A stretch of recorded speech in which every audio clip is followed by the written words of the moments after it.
Hi, I'm Annie Fitzsimmons. I'm your Washington REALTORS Legal Hotline lawyer, and today's episode is a refresher in how to use the short sale addendum, Form 22SS. It's a form that many of us have not looked at for many years, but in the event you have occasion to use it in an upcoming transaction, you ought to remember what it says.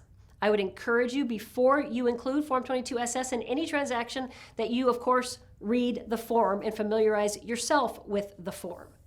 But if you have a seller who is a short sale seller, meaning that their monetary encumbrance plus their closing costs is greater than the sale proceeds that the buyer's purchase price will generate, and the seller can't bring their own cash to closing in order to clear the debt, if seller is going to need the permission of an underlying debt holder secured by title of the property in order to be able to close the transaction, meaning they're going to need a reduction in the debt that's owing, then listing broker, you must include Form 22SS in the transaction. Why?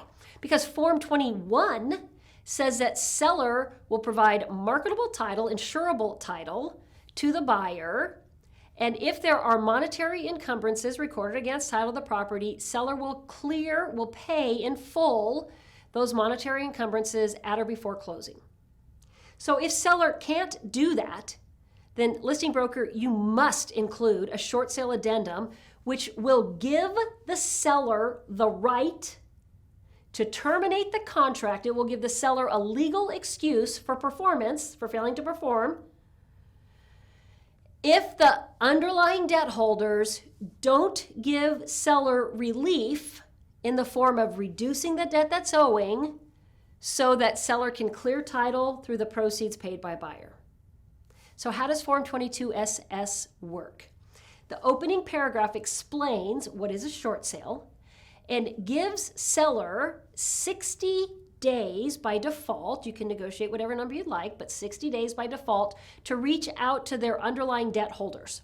And in that time period, seller will be working to reach a solution with their debt holders to be able to close the transaction on the terms agreed between buyer and seller. But if seller is not successful, then seller will be excused from the transaction. Buyer will have no recourse against seller.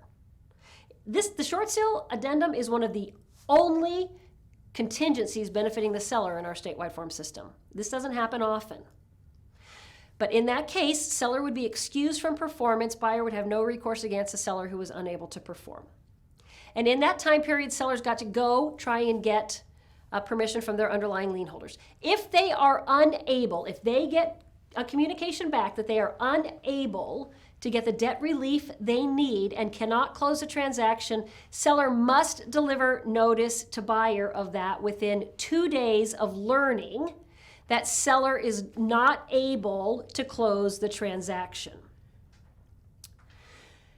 While buyer is waiting for seller's lender to get back to seller, in that time period, buyer can't just sit back and say, ooh, I've got this property tied up, assuming the lender gives the debt relief we need, because in that time period, seller is still open to receiving additional offers. Seller's property is still on the market. Seller is still potentially receiving other offers.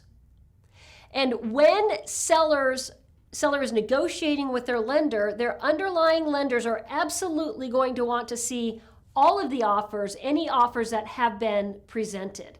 So if there is a competing offer offering more than what your buyer has agreed to pay, then it's unlikely that the lender is going to choose the lower price or agree to make concessions to accommodate the lower price. They will make concessions only to accommodate the higher price.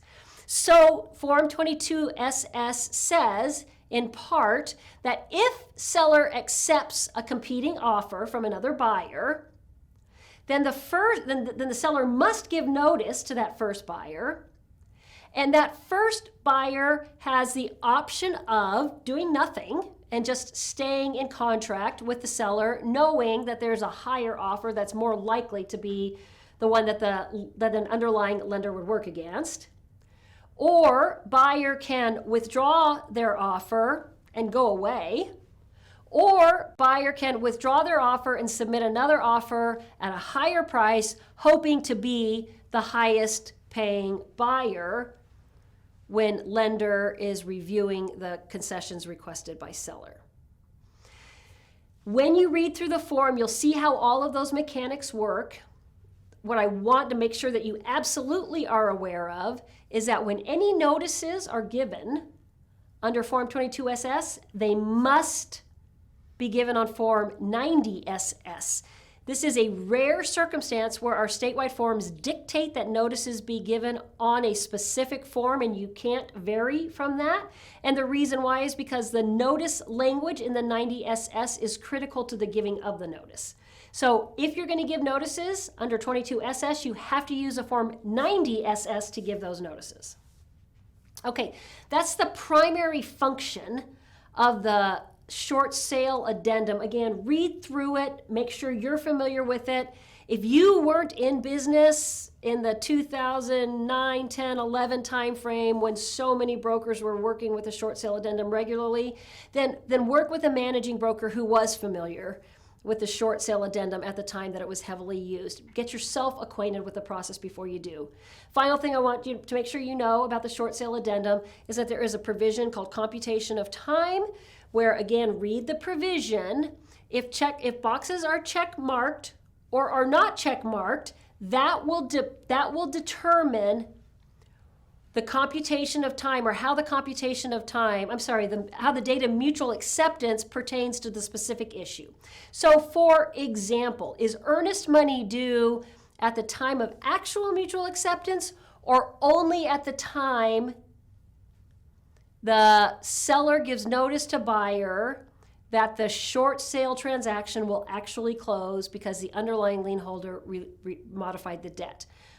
The answer to that question will be determined by the computation of time, the mutual acceptance provision in Form 22SS, based on if or if not the correlating box is marked. So earnest money and the other time frames. When does the financing contingency start? When does buyer have to make their loan application? When does buyer have to do their inspection contingency, et cetera, et cetera.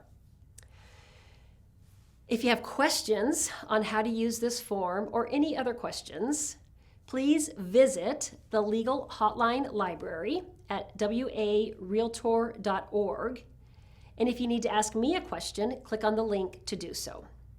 Thank you for being a Washington REALTORS member.